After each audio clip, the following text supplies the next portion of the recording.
Bienvenidos a nuestro podcast donde les vamos a hablar de arquitectos famosos, chismes, historias y datos curiosos. Exacto. Yo soy Fer. Yo soy Sofi. Y esto es Sin Fachada. Okay. ¿Cómo estás, Sofi? Muy bien, tú, Fer, muy emocionada por este nuevo episodio, que vamos a hablar uno de mis arquitectos favoritos y de mucha gente. Mucho. Exacto. Entonces, pues yo creo que vamos a empezar a introducirlo. Pues, ¿alguna vez se han preguntado quién construyó obras como el Museo Rufino Tamayo o el Auditorio Nacional? Si no saben quién es, quédense para descubrirlo. Exacto. Bueno, es un grande, para los que no saben, bueno, estas obras fueron construidas por el arquitecto Teodoro González de León, el cual pues fue un arquitecto, pintor y escultor que nació en 1926 en la Ciudad de México. Él tuvo una infancia muy marcada por figuras como Frida Kahlo, Diego Rivera, ya que era su vecino en San Ángel. Y bueno, como que al tener toda esta parte muy artística desde pequeño, pues, híjole, ahora sí que eso lo desarrolló al máximo y se volvió uno de los grandes exponentes de la arquitectura mexicana. Sí. Bueno, él estudió arquitectura en la UNAM, en la Universidad Nacional Autónoma de México, y fue alumno de grandes arquitectos como José Villagrán, Federico Mariscal e incluso Mario Pani. Él ayudó como a crear la Ciudad de México como la conocemos hoy en día, o sea, ya que mucha de su obra se volvió un hito arquitectónico y bueno, es contemporáneo de grandes también como Luis Barragán, como Sordo Madaleno, como, ¿cuál otro, Fer? O sea, pues Legorreta, ajá, inclusive. Sí. Entonces, digo, la verdad es que es uno de los grandes de la arquitectura contemporánea mexicana. Su obra se caracteriza mucho por ser monumental, también por el uso del concreto cincelado, que ya más adelante les explicaremos cómo lo utilizaba en sus obras, que es algo también como muy interesante y muy característico de él. Y pues también, como les había comentado Sofi, que estuvo en la UNAM y que uno de sus maestros fue Mario Pani, también después colaboró con él y estuvo muchos años en su despacho. Y también, junto con sus compañeros Armando Franco y Enrique Molinar, entró a un concurso de la Escuela Nacional de Arquitectura, donde, o sea, que era para hacer la UNAM. Y de hecho lo ganaron el concurso. Y entonces, o sea, como que ese plan maestro tuvo mucha influencia. Y lo llevaron a cabo pues, Pani y Enrique de Mora. Y también algo muy interesante que yo no sabía, que en 1947 él ganó una beca por el gobierno francés, la cual le permitió ir a trabajar con Le Corbusier. Entonces yo eso no sabía. Con nuestro amigo Corbu. Sí. Sí, la verdad está muy interesante, pero pues él trabajó con él y de hecho trabajó en uno de sus grandes proyectos que es la unidad de Marsella. Y bueno, ahora vamos a hablarles un poquito de sus obras más importantes, como ya les mencionamos. Una de ellas pues es el Auditorio Nacional, ¿no? Que es, bueno, un icono arquitectónico y urbano, social. Sí, un hito de México, o sea, todos de todo, ubican ¿no? el auditorio, ¿no? Bueno, el Auditorio Nacional primeramente fue diseñado por el arquitecto Fernando Beltrán y Puga, ¿ok? Él fue el primero en empezar esta obra arquitectónica. Pero después lo remodeló Abraham Zabludowski con Teodoro González de León, ¿ok? Esta remodelación se completó en 1991 y, bueno, se transformó como importante centro de espectáculos y se logró que tuviera una capacidad muchísimo mayor, destacando por su acústica y la fachada de concreto martelinado, que más adelante les vamos a hablar un poco de pues, este tipo de concreto que Teodoro usaba en sus obras, pero que era muy característico de él. Sí. Y pues también les queremos contar algunas como curiosidades que chance no tenían ni idea del Auditorio Nacional. Y pues la primera es que en el sótano hay un sistema mecánico de escenarios móviles que permiten montar y desmontar producciones gigantes en pocas horas. Entonces es como un sistema bastante complejo que pues ayuda a todo eso, ¿no? Sí, que no sabes. Sí, o sea, nadie lo ve, ¿no? Como entonces, que te imaginas que nada más hay ahí como un escenario y ya, sí, pero en realidad no. sí. En Imagínense realidad eso. no. Y bueno, otra curiosidad del Auditorio Nacional es el órgano invisible, así le llaman, que tiene un sistema acústico tan preciso, bueno, eso siento que mucha gente lo sabe, Ujú. que en ciertos puntos puedes escuchar como un susurro desde el escenario hasta la última fila. O sea, ese nivel de acústica que logró Teodoro es impresionante. O sea, yo la verdad el nivel de acústica del Auditorio Nacional no Sí, lo he visto en muchos lados del mundo. O sea, en muy pocas salas de, ¿cómo lo podemos conciertos, ¿no? decir? Salas de conciertos. Pero en Ujú. realidad esa acústica no la encuentras en otro lado. Sí, la verdad tiene buena acústica. Este, Bueno, otra curiosidad fue que no siempre fue un auditorio. O sea, de hecho, originalmente, o sea, porque lo que hizo Teodoro y Abraham fue la remodelación. O sea, antes era, o sea, estuvo pensado para para eventos ecuestres y competencias deportivas. ujú. De hecho, incluso fue sede de baloncesto en los Juegos Olímpicos. ¿Tú sabías eso? No, no, O sea, el Auditorio no, Nacional, qué no, no chistoso, ¿no? tenía Digo que idea. antes no era un auditorio, Exacto. pero Era como más un centro de, sí, como de eventos, ¿no? sí, de eventos, Ujú. exacto. Y bueno, luego tuvo un cambio radical en los 90, entre 1988 y 1991, que fue cuando se remodeló, que pasó de ser un espacio algo austero, porque Ujú. era un... La verdad es que no se lo imaginen como wow, si encontramos fotos se las vamos a poner aquí, pero sino que pasó de esto, de esta cosa como muy austera, a ser un centro cultural de primer nivel, ¿no? Con acústica Ujú. impresionante, con un Sí, diseño arquitectónico vanguardista, que se volvió, pues obviamente, en algo icónico, como ya les mencionamos. sí. También tiene una capacidad impresionante. O sea, puede albergar hasta 10,000 personas y lo cual lo coloca entre uno de los auditorios más grandes del mundo para espectáculos bajo techo, No, es impresionante. O ¿no? O sea, cuando sea, te dicen, ahí caben 10,000 personas en el Auditorio Nacional, sí, o como que sea, llenar un auditorio es o sea, cañón. por eso los artistas, cuando te Ujú. dicen, cuando tienen su primer auditorio nacional, o sea, cuando para ellos tener o sea, tu primer auditorio nacional es como wow, porque llenar un auditorio nacional es Sí, no difícil lo que le sigue. sí, o sea, 10,000 O personas sea, es una locura. yo sé que hay lugares donde tienen mucho más Sí, es aforo, el eso Foro lo puedo Sol o entender, así. Ujú. pero llenar un auditorio nacional, o sea, el hecho de que 10,000 personas te vayan a ver es Sí, no es cualquier impresionante. cosa, la verdad. O sea, Sí, ¿no? Y aparte es uno de los escenarios más importantes. Entonces, sí. desde ahí, ¿no? Ujú. Sí, obvio. Y bueno, este auditorio ha ganado premios internacionales y ha sido reconocido como uno de los recintos de espectáculos a nivel mundial por la Polestar Magazine. O Ujú. sea, la verdad es que ha sido, o sea, por Sí, algo es lo que es, no es nada más porque sí o porque sea un auditorio en reforma, no. O sea, sí. genuinamente por lo que representa, por lo que es, por lo que alberga, por su historia y pues porque al final es Ujú. muy funcional. Sí, realmente sí. Y bueno, les vamos a contar un poco de la arquitectura, o sea, como qué tomó como inspiración o cómo lo hizo. Ujú. Entonces, o sea, primero que nada, cuando estaban viendo como este tema de la remodelación, o sea, estuvo como este debate entre lo rescatamos o lo demolemos. Ujú. Entonces, o sea, ellos no querían, o sea, sobre todo Teodoro y Abraham, no querían demolerlo por completo, o sea, que quisieron como, o sea, retomar alguna de la estructura que ya estaba y en Ujú. base a eso hacer el Auditorio Nacional. Exacto. Y bueno, ellos querían como lograr esta arquitectura monumental, que número uno caracterizaba mucho el estilo de Teodoro, pero que al final quería algo que se volviera un hito, que tuviera muchísima presencia. Y pues al final, como estaba en Paseo de la Reforma, no, él quería como generar como de verdad algo impactante. Él lo llamaba como un templo contemporáneo. Ujú.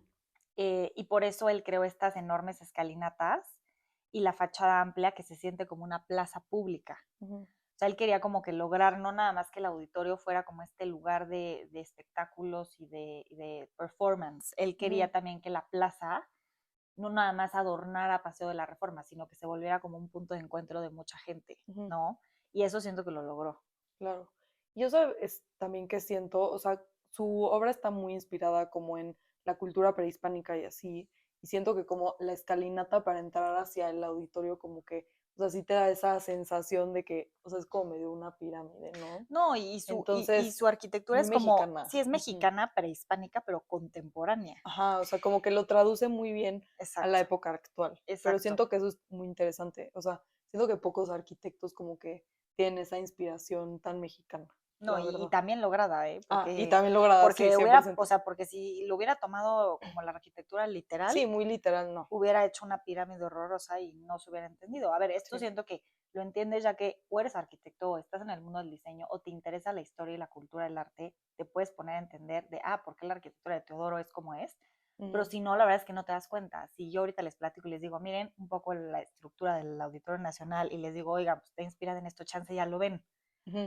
Pero si Pero, no te lo digo, chance no te enteras. exacto, sí, sí, sí. Exacto. Y bueno, igual, como les contamos, usó el concreto esculpido, Ujú. que es, o sea, muy famoso y característico de él, que es un concreto cincelado O martelinado. o martelinado, sí. Y pues no solo por la estética, sino porque envejece bien y soporta el paso del tiempo. Entonces eso como que era muy importante para Exacto. Teodoro. Y la contaminación de la ciudad, porque es un material que perdura mucho y que se ve bien mucho, mucho tiempo. O sea, pueden Ujú, pasar 50 años y sí. esa arquitectura se va a seguir viendo bien.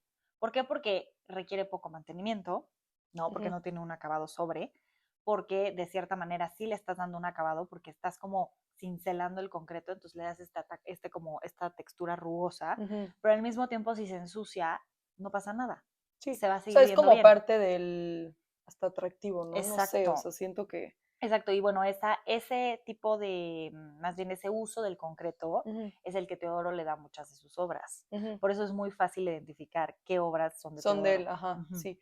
De hecho, hay una, o sea, le dicen de una forma como el teocreto, o sea, por él, literal. Sí, sí. Sí, sí, sí. Ajá. Y Y bueno, lo que les decía hace ratito, que esta explanada funciona como un punto de encuentro y él como que quería o sea, como que crear esta parte de, más bien, no crear, o sea, más bien quería como que la Ciudad de México tuviera estos espacios y puntos de encuentro que funcionaran para tener esta confluencia dentro de la ciudad, dentro de los ujú, usuarios.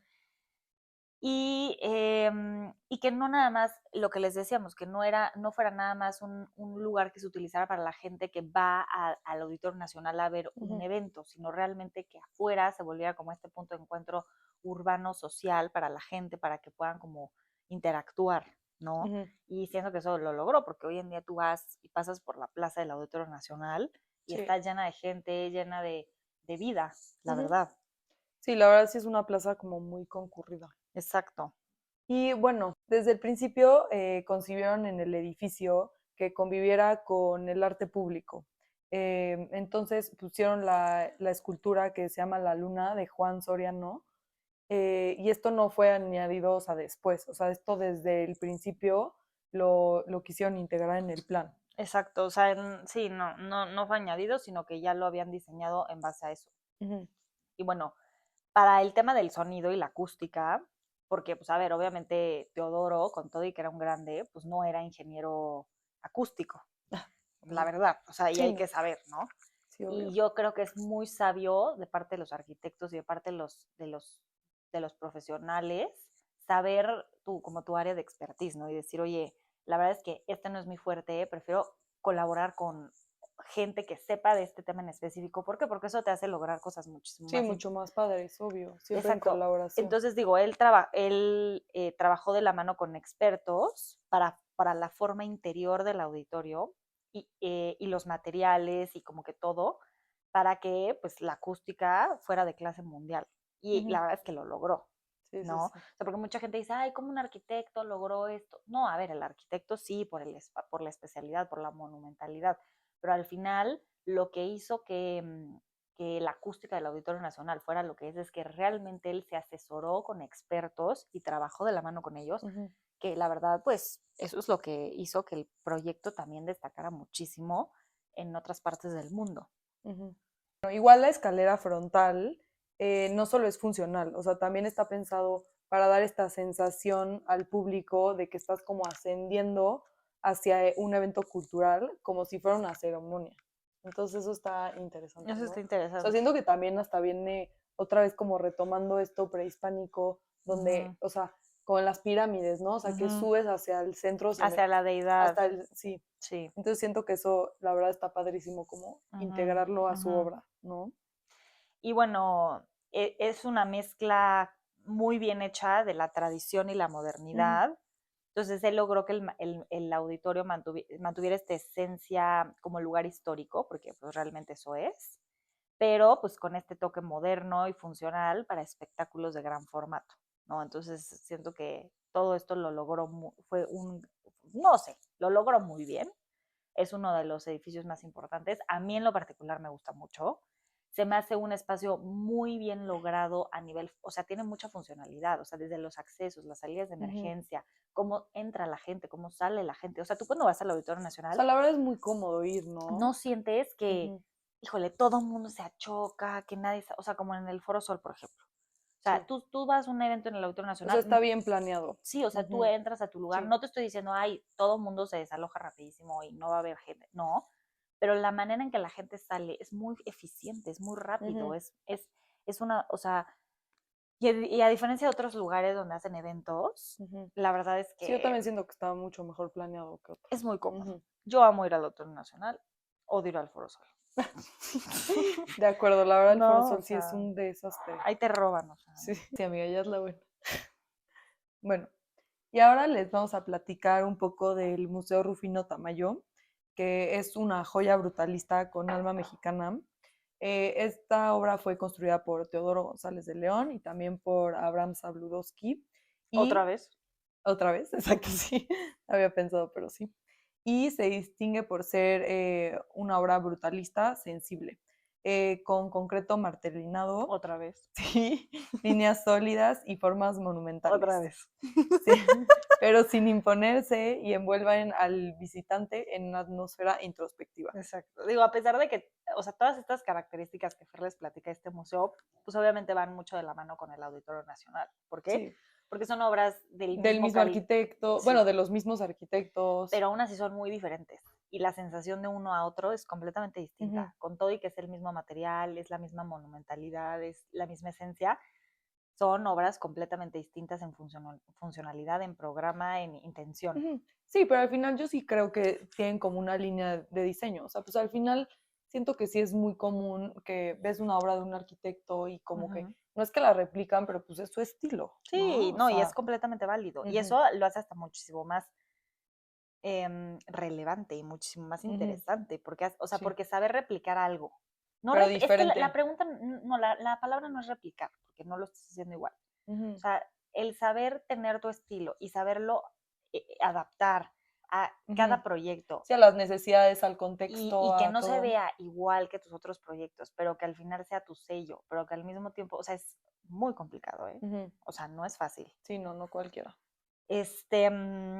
Pero bueno, el diseño estaba inspirado otra vez en esta arquitectura prehispánica. Tiene una forma escalonada y piramidal con volúmenes de concreto girados a 45 grados respecto al patio central.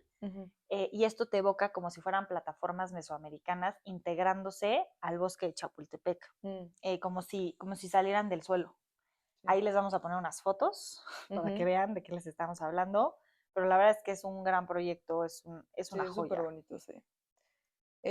Y bueno, en cuanto a la materialidad, se utilizó concreto armado combinado con mármol blanco triturado en interiores y exteriores, lo que aporta una textura más cálida, pero al mismo tiempo también es como un poco austero y el protagonismo, o sea, el protagonista de la historia es el concreto.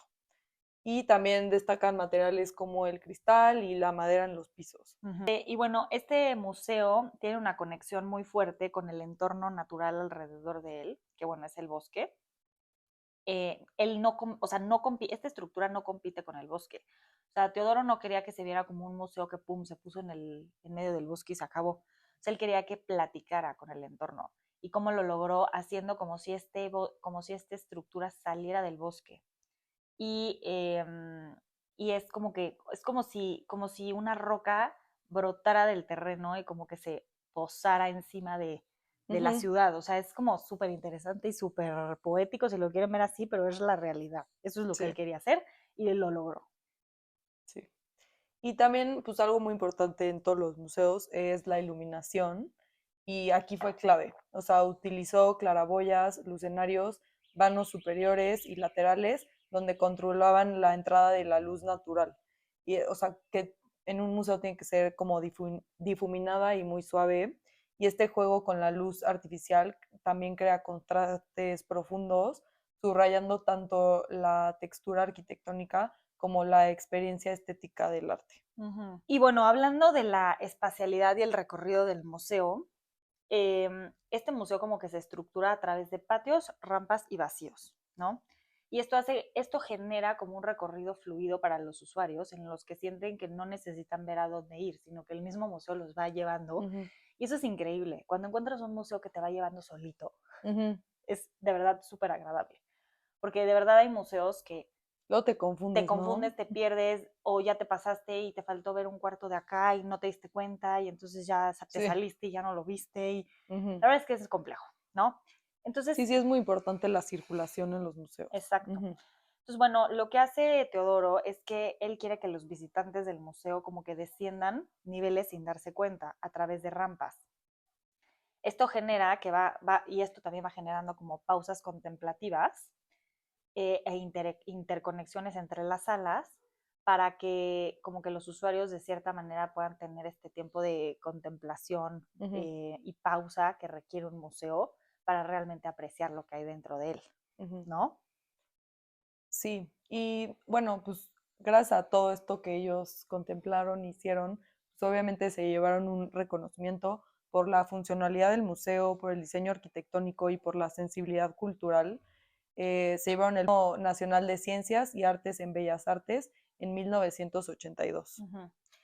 Y bueno, entre 2011 y 2012, Teodoro también diseñó la ampliación del museo, que esto aumentó el área en un 30% y se agregaron aproximadamente 1.900 metros cuadrados nuevos, pero se mantuvo la estética original, ¿no? Y ahí fue cuando se decidió agregar como estas pasarelas de cristal y las terrazas. Sí, pero bueno, si no lo conocen, de verdad es un museo que tienen que conocer sí o sí.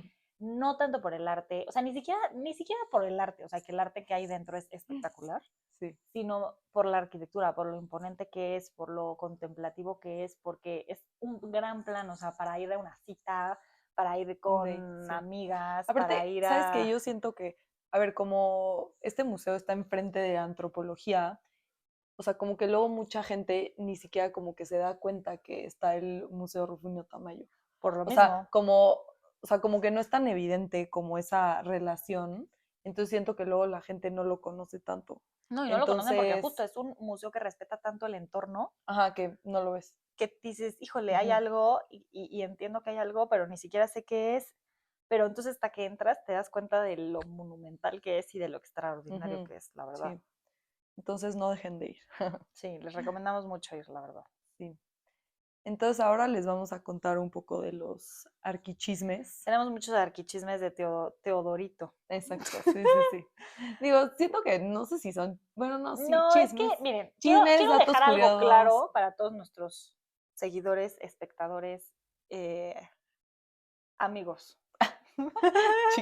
Chicos, nuestros arquichismes, nosotros les llamamos arquichismes porque para nosotros les queremos contar estas cosas como si fueran un chisme. ¿Por qué? Porque si te lo cuentan como un chisme, lo sientes ameno y lo sientes como, siento que es información que retienes más. Hay cosas que son chismes que genuinamente no sabemos si son o no son y siempre lo aclaramos. Y hay otras cosas que llamamos chismes que son datos curiosos al final, que hay gente que sabe y hay gente que no sabe. Exacto. Y hay información que sí está y que estudias y te dedicas a este sector o al mundo del diseño en general, pero hay cosas que pues no, y nosotros les llamamos arquichismes. Es un tema de Sin Fachada Podcast. Pero lo quiero aclarar porque luego se nos ponen ahí medio loquitos, medio funkies. Entonces, nada, ya aclarando esa parte, empezamos los arquichismes de este episodio. Pues bueno, para empezar, él era íntimo amigo de Octavio Paz y Pablo Neruda. Qué cañón, ¿no? Sí. Que pues son ganadores de premios Nobel. O sea, no, es que también, es como, yo siempre he dicho, si te juntas con gente fregona, vas a ser fregón. Sí, 100%. Y si te juntas con gente mediocre, pues mediocre. Vas a ser mediocre. Entonces, júntense con gente que les aporte, por favor. Eso es muy importante. Bueno, él cada año tiene un viaje con Juan Soriano, que Juan Soriano es el que hizo la escultura de la luna. Del Auditorio Nacional. Que les platicó Fer. Exacto. Alguna parte del mundo, y esto él lo considera como una actividad fundamental para su inspiración artística, ¿ok? Qué importante es eso, ¿no? Yo sí siento que como arquitecto, como artista, o sea, siempre es muy importante viajar y ver qué están haciendo otros en otros países, conocer ¿no? y entender y inspirarte, y muchas veces tienes bloqueos creativos y es normal, y esos bloqueos a veces se van en el momento en que menos te lo esperes, que te relajas, que empiezas a ver a tu alrededor y abres los ojos. Es impresionante, ¿no? Sí. Bueno, algo de su vida personal, él estuvo casado con la poeta uruguaya Ulalume Ibáñez.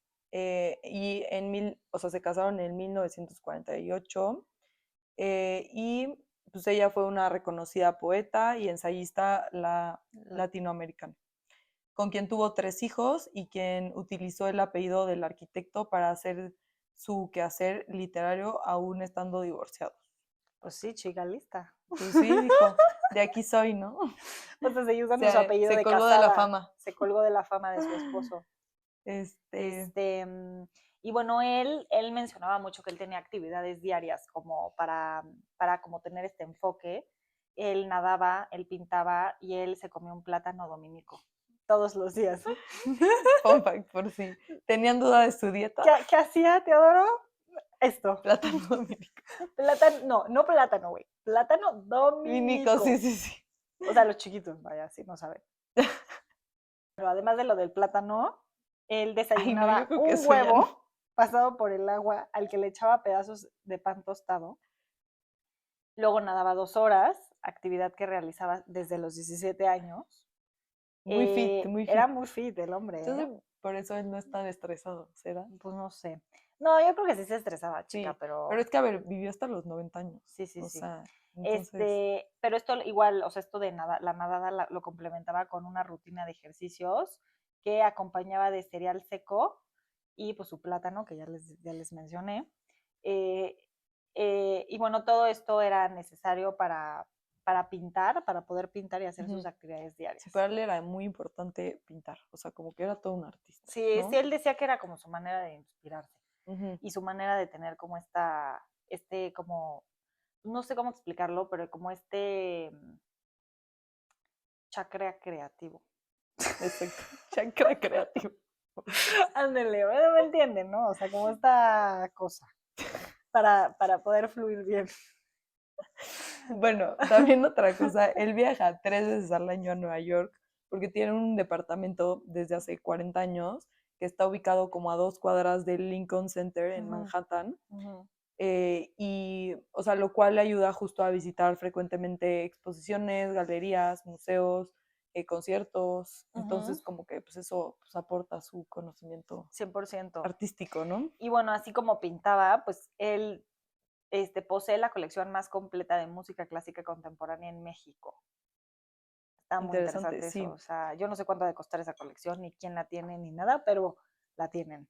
Sí. Entonces, o sea, está muy cañón este hombrecito. O sea, era muy culto, era todo un artista. Exacto. Esa es la realidad. Y bueno, él también era fanático de la arquitectura de Tadao Ando y de Zaha Hadid, con quien tuvo grandes pláticas. Qué cañón, ¿no? Sí. O sea, que se conocieron y todo. Aparte yo siento, bueno, esto es como mi opinión, que es como el Tadao Ando mexicano. O sea, ¿no crees? O sea, porque como que es, no, ya sé, pero, o sea, como está...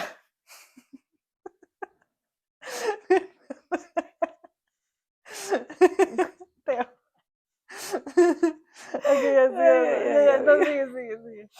Sigue. Y también es uno de los mexicanos con más premios académicos y culturales. Y bueno, él, así como lo ven artístico y todo, temperamental, como todos los arquitectos y artistas del mundo, o sea, él era muy exigente con su obra, porque por algo es lo que fue y lo que es. Pero también él era muy generoso con los jóvenes arquitectos que trabajaban con él. O sea, les enseñaba, además de ser un gran arquitecto, era un gran maestro. Y eso es muy difícil de encontrar, porque hay muchos arquitectos que son grandes arquitectos, pero no saben ser maestros. Y hay grandes maestros que pues tal vez no son los mejores arquitectos, pero enseñan espectacular. Y Teodoro era los dos. Entonces sí, como que siento que eso al final habla mucho también de su persona. Sí, de él, como de su ¿No? personalidad y todo. Y bueno, él creía que la arquitectura debía ser monumental, pero humana. Imponerse visualmente sin aplastar al espectador.